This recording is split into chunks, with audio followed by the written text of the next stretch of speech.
Good afternoon, everyone. I'm from the Goa Institute of Management, so from Goa. It's been a pleasure to be here. I thank Mr. Girish Kulkarni and the Temple Connect for inviting me for this. I'm part of a by society for society business school that has students that come from all the states of the country. So I'm going to talk a little bit about, in the 10 minutes that I have, I'm going to talk a little bit about the temple economy. I'm sure over the last 2 days, you would have got variety of different statistics and figures on the fact that one thing is for sure, that the overall temple economy in our country is very large. There are different numbers that are put, and the different numbers that they are putting is between 3 to 5 lakh crores is what the total size is, which makes temples as such equivalent to the IT industry and the pharma industry, which are the two largest industries in the world. Now I know you're saying, you must be thinking, what is this person coming from an education institution and talking about temples and wealth? That's not the objective. What I want to talk about is really the opportunity that is there for bringing in more professional management in these organizations.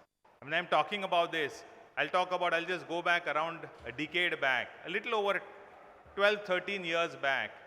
We realized that this is the same thing we saw in hospitals. You know that when you go into hospitals, hospitals also take a large part of the economy of the country. And so if you have to judge a society, you judge a society by three things. You judge a society by their spiritual quotient, in which our country does really well. You judge a society by the education, and you judge a society by health. So these are three things that are important to judge any society. What we realized as far as health was concerned at that point in time, we realized that the way hospitals were run, people were losing trust in hospitals.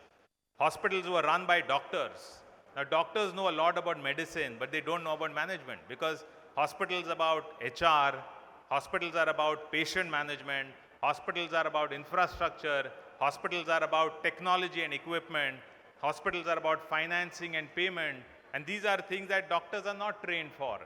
And we realized over the last 15 years now, so we started a program, I think 13 years back, on how to manage healthcare. The same thing, I think, has a lot of opportunity in the way that you can manage temples. Because you look at temples are two things about temples. Temples are very complex. They're very complex because they're very large organizations which are by society for society.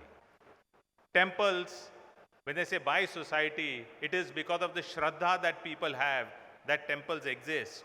That temples are born, temples survive, and temples bring communities together. And I'm sure you have different kinds of temples. You have towns like Tirupati that are primarily centered around a temple. You have temple circuits, and you have, a cluster of temples also that happen. And I won't talk about, of course, being in the Mahakumbh of temples, I won't talk about the size of temples and things like that. What I'll really look at is, why is temple management important? Because one of the thing is, if you want the new generation to come into and continue the traditions that, here you can see a lot more elderly people here.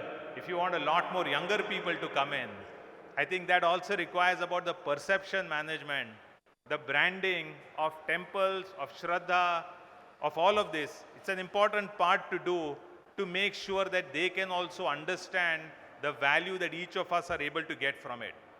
The second thing is, the entire local economy is intertwined with the way that the temple's economy is. And because of that, temples are a huge source of employment generation in the places that temples are.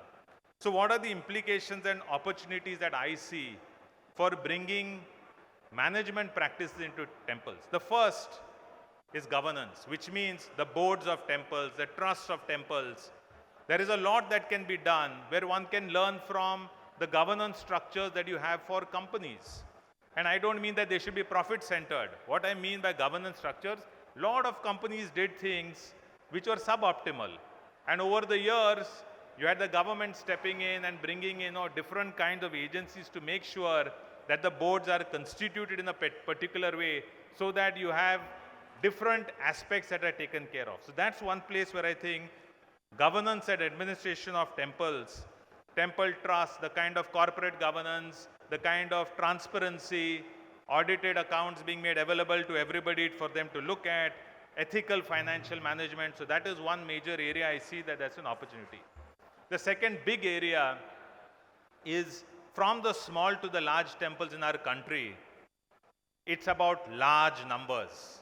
So, when you say the Mahakumbh of temples, the kind of number of people that you are addressing is so large. I know in one of the talks they said that the amount of time that's available per devotee here is 1 second. In 1 second, how do you make sure that you're able to give darshan, make sure that, and when people come to temples, they travel long distances, spend a lot of money, do a lot of hardships, and at the end of it, they would like to get that kind of spiritual satisfaction. And therefore, things like crowd management, prasad management, darshan management, Udi management, variety of different things are there where you can bring in principles of supply chain and logistics, and you can make it a lot more efficient both from a cost point of view for the temple as well as from the kind of experience that the bhakt has.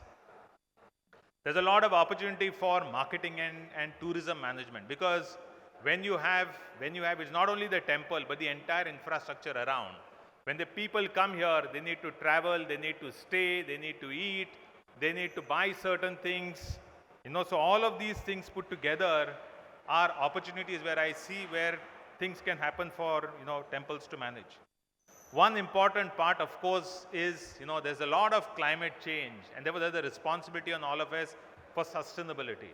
And by sustainability we mean not just cleanliness, but a lot of you find forward-looking temples are able to bring in technology by which all the lights that you're seeing, all the air conditioning, all the sound system you're seeing, you're able to do it with the minimum environmental impact. Today, technologies are available which not only are not expensive, you're able to actually reduce the cost of operation, yet be very good to the environment. So right from garbage management to wet waste treatment to having renewable energy sources, all of these are things where there is a lot of technology that's available.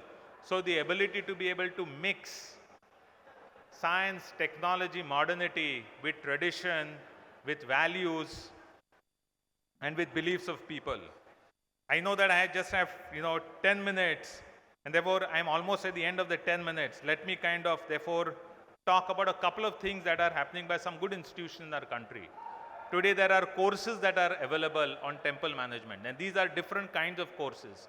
There are courses for youngsters to come in who can do an MBA in temple management, and they can join small to large organizations so that they can bring in a lot more professional management by which you're able to have streamlining of processes. I can see very clearly so much of new technology that can be seen around at this institution itself. So that is one. The second, there is a need for a temple trust, right from the board to trust, to managers of temples, to CEOs of temples, to be updated with latest technologies like data analytics, artificial intelligence, AR, VR. These are all IoT. These are all technologies that can help from customer experience to financial management to crowd management to prasad distribution to virtual darshan, to all of these things. And therefore I see a lot of opportunity for these kind of things also to happen. Lastly, I see we as institutions would like to learn also from a lot of the way that the best temples in the country are done. So we're writing case studies which go into business schools, so leaders for tomorrow are able to understand how these organizations function. With that, I thank all of you for patiently listening to me, and I thank Mr. Girish Kulkarni and Temple Connect for giving this opportunity. Thank you so much. Jai Shri Ram.